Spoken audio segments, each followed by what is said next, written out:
When you download the iHeartRadio app and put the W. Dean Shook Show on your list of stations, you will prove to the world that you're a little bit smarter than everyone else. The W. Dean Shook Show, your connection to the signs of the times.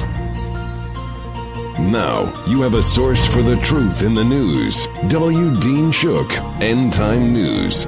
Your connection to the signs of the times. And welcome to End Time News. I am your host, W. Dean Shook. I want to thank everyone for being here and get ready to experience the truth in the news, because that's what I'm going to bring you. I want to start with what's going on in Iraq. I think this is critically important. Christians are fleeing the ISIS invasion. Now, here's what the mainstream media told us. Obama authorized targeted airstrikes in Iraq as Islamic State continues to kill Christians and religious minorities. Well, Obama announced Thursday night at the White House that the U.S. military will engage in targeted airstrikes against Islamic State terrorist convoys in Iraq only if they advance toward the U.S. Embassy in Baghdad or the consulate in Arabo. Well, here's the truth. There's a park in Mosul.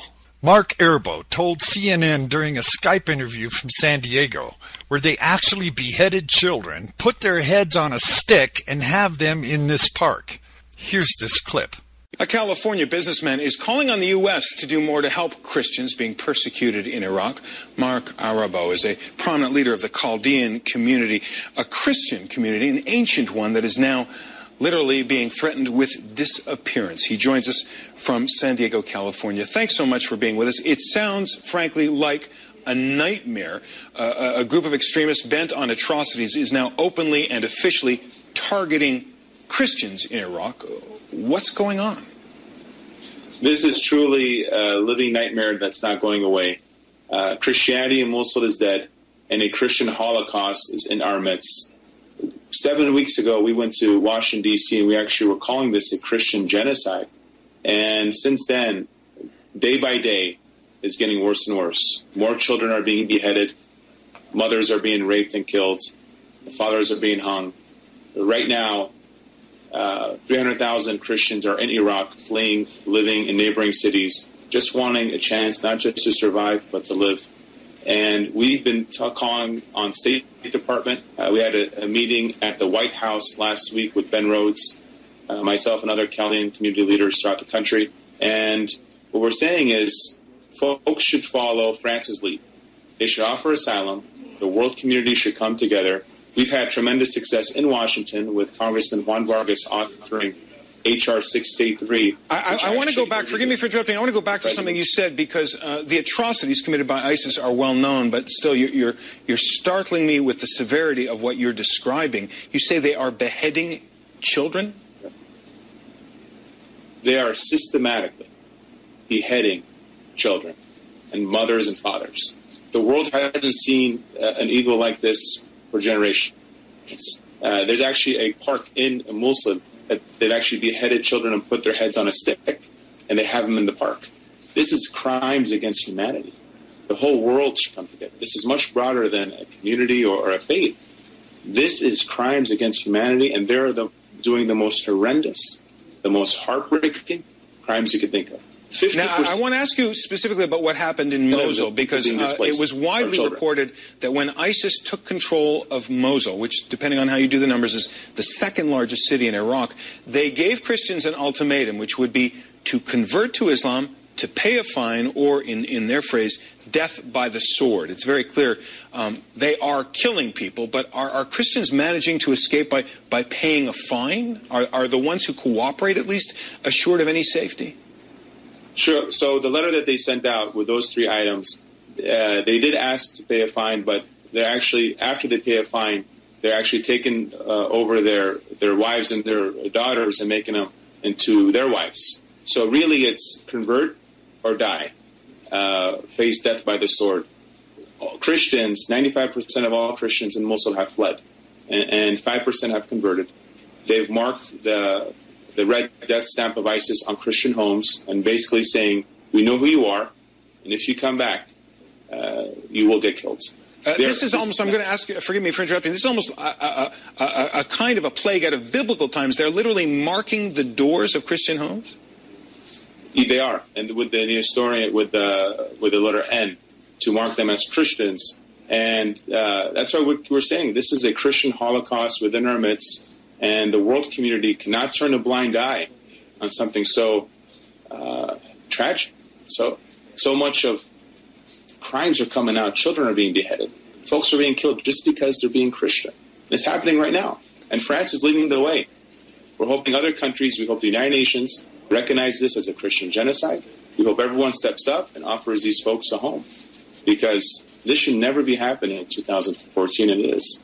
Now, you're using the word genocide, and I, once again, acknowledging the atrocities of the crimes that have been committed by ISIS. Genocide is a very powerful word. Do you literally think that ISIS is trying to kill all of the Christians who fall in its hands? They're absolutely killing every Christian they see. This is a genocide in every sense of the word. And they want everyone to convert, and they want Sharia law to be the law of the land. And we're talking about a place where Christianity was founded over 1,800 years ago. They bombed the church last week. That was an 1,800-year-old church. And they're systematically destroying churches. They've already bombed 6 churches in the area. And no one stopped them. Mark Arabo, speaking on behalf of the Christians of Iraq. Thanks so much for talking with us. And they could follow minorityhf.org. Thank you. Arabo, who is a prominent Chilean American businessman, he met with the leaders of his community in the White House last week. He called upon American political leaders to grant asylum to about 300,000 Christians fleeing this ISIS invasion. When he said the world hasn't seen this kind of atrocity in generations, he's mostly correct. Although genocides have happened repeatedly throughout history, including famous genocides in Rwanda and the former Yugoslavia, as well as Cambodia, the genocide perpetuated against Christians and other minorities is extreme, partly because it's being gleefully publicized. The terrorists who have invaded Mosul and other ancient Christian communities in Syria and Iraq have made music videos of themselves murdering civilians and captured soldiers. They're literally enjoying the act of killing and the fear and suffering experienced by others. This sadism may be the purest manifestation of evil witnessed since the rape of Nay King during World War II. Already, several images have emerged of Christian children beheaded by ISIS merely for being Christian. Women are being raped, then murdered. Men are being hanged and crucified. These are the people who were warned, convert to Islam or be put to the sword. Even families that pay the tax mandated by ISIS for Christians who remain are now being victimized. The women are allegedly being taken from their husbands and made into wives belonging to the ISIS fighters. This means they can rape them and even kill them if they don't subsequently agree to convert to Islam. Not all Christians could flee. Maybe because they were caring for elderly relatives or small children, or had some other reason they could not walk out of the city and trek across the desert. Perhaps some thought that paying the tax would save them in their homes and businesses. Still, in other parts of Iraq, refugees retreated into the mountains where they've been surrounded by ISIS rebels who are now waiting for them to starve and die from exposure. What's happening in Iraq and Syria? Especially to Christians, the pledges of ISIS must be taken seriously. They have carried out every threat they have made. They have shown no mercy to children or their mothers. They revel in killing and are nothing more than an army of religious zealots and psychopaths. Their numbers are growing because nobody in the world is doing anything to stop them. Every murderous, blood-lusting Muslim who can reach the area is flocking to join ISIS and participate in this killing spree. There is no longer an issue for Iraq alone to deal with. The entire planet has a solemn responsibility to deal swiftly with ISIS and to neutralize their threat to all civilized people. Well, here's America's response. According to Mr. Obama, he said today America is coming to help. In response to Iraqi civilians' plea for intervention, by Thursday night, the Defense Department said it had dropped 72 bundles of food, which is 8,000 ready-to-eat meals, and 5,200 gallons of water to an estimated 40,000 Iraqis stranded at the peaks of Mount Sinjar. Wow, 72 bundles of food and 5,000 gallons of water for 40,000 people. 8,000 ready-to-eat meals for 40,000 people. Really? Once again, the president does as little as possible to help non-Muslims. He has trouble even mentioning Christians are involved in the refugees to move against these jihadists. From that, you can draw your own conclusion. But that's not the only trouble. South Sudan atrocities amount to war crimes, a report warns from Global Development. Both sides in South Sudan's 8-month civil war have committed extraordinary acts of cruelty that amount to war crimes and potentially crimes against humanity, according to Human Rights Watch. In a report on the atrocities carried out in the world's youngest country since President Salva Kiir accused his vice president Riek Machar of plotting a coup last December, the group catalogs crimes ranging from the ethnically motivated murder of civilians to gang rapes and the mass destruction and looting of civilian property. Such acts, it says, has defined the conflict, which is estimated to have killed tens of thousands of people, driven by 1.5 million South Sudanese from their homes, and left almost 5 million in dire need of humanitarian assistance. South Sudan's death toll in this new war is unknown, but thousands of civilians have been killed, homes and markets burned, and bodies left to be eaten by birds and dogs, say the report. It calls on the UN Security Council, which is due to visit South Sudan next week, to hold both sides to account. The scale and gravity of the abuses warrant a comprehensive arms embargo in South Sudan, as well as targeted sanctions on individual responsibles for this serious violation of international law. This group's 92-page study, based on interviews with more than 40 survivors and witnesses of this violence, argues that the rivalry between Kiir, who is a Dinka, and Machar, who is a Nuer, has once pitted South Sudan's two largest ethnic groups against each other.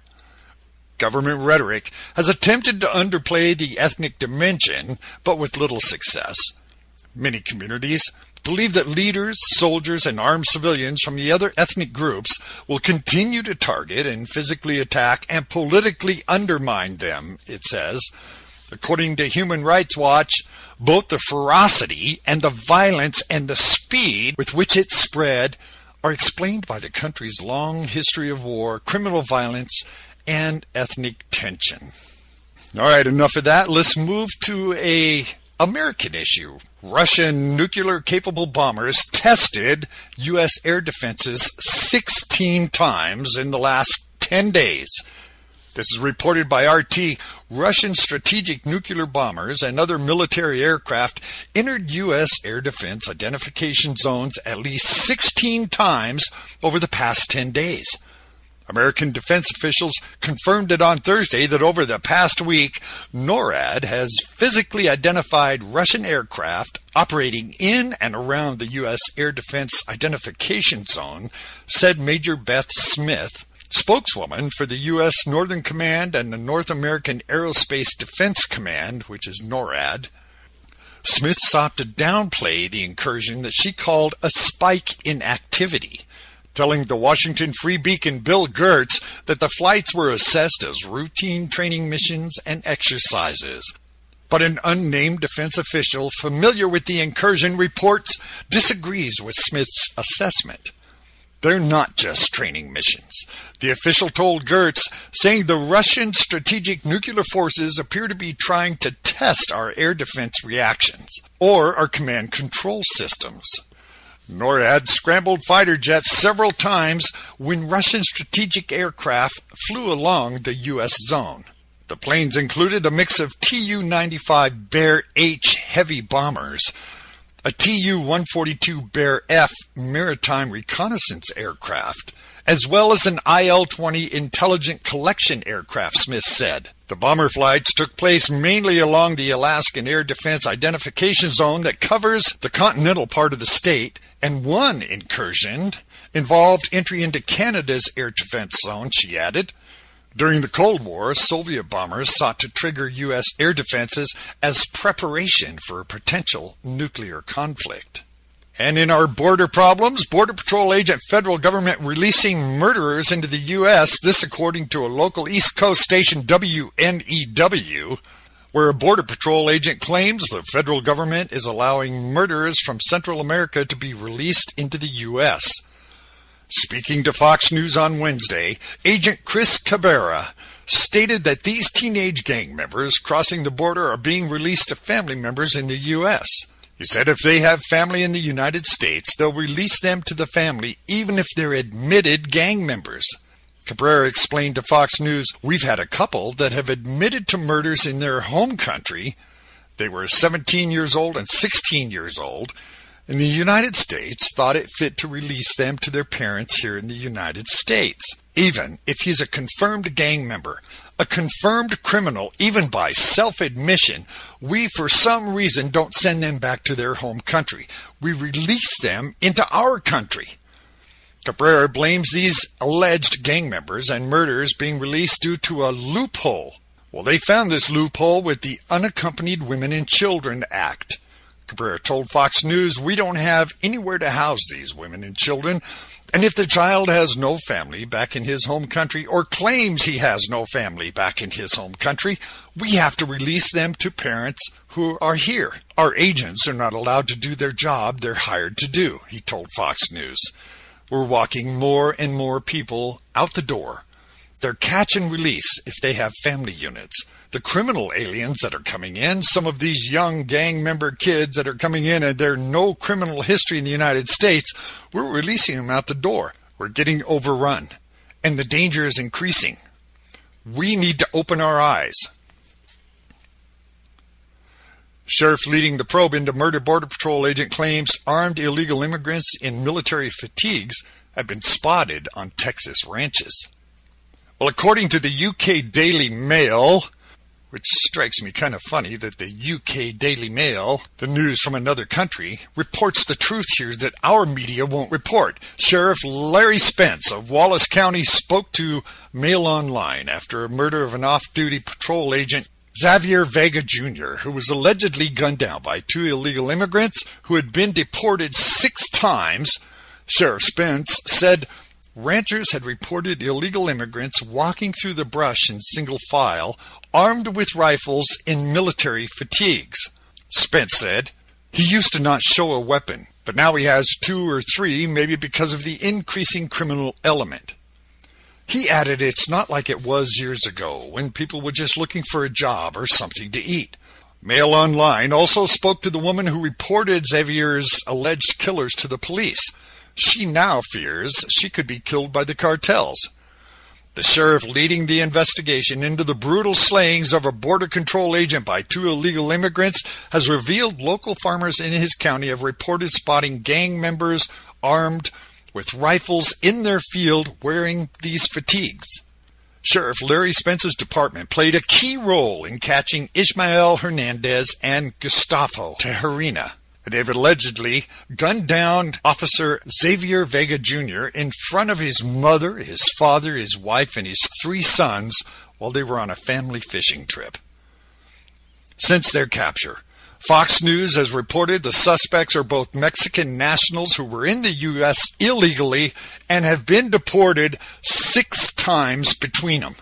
Speaking to Mail Online from his office in Redmondville, Sheriff Spence said that while the current political focus at the border has been on the humanitarian crisis posed by tens of thousands of undocumented children arriving alone in the U.S., an increasing criminal element was being ignored. He said, "We're not used to this kind of violence happening in our town. We may have a murder every 2 or 3 years, but that would be a bar fight or domestic incident, nothing like this." But this is becoming more and more prevalent. Lately, we've been having a lot of traffic through the ranches smuggling illegal immigrants and drugs.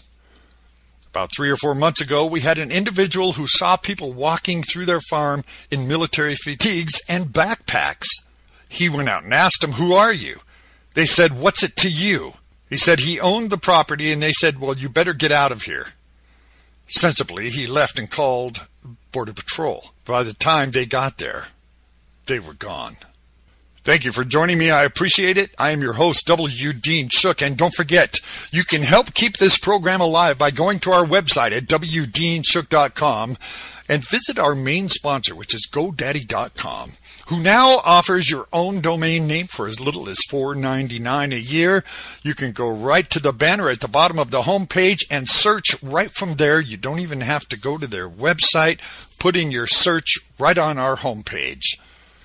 You can email me at contact@wdeanshook.com, Twitter at WDeanShook, Facebook at WDeanShook. I'll see you all there, and I'll see you on our next program. Thank you. Do you think the media is biased? Maybe they're leaving something out, or there's something they're not telling you. Now, you have a source for the truth in the news. W. Dean Shook, End Time News. Your connection to the signs of the times. You can get these full stories and more at WDeanShook.com. That's WDeanShook.com.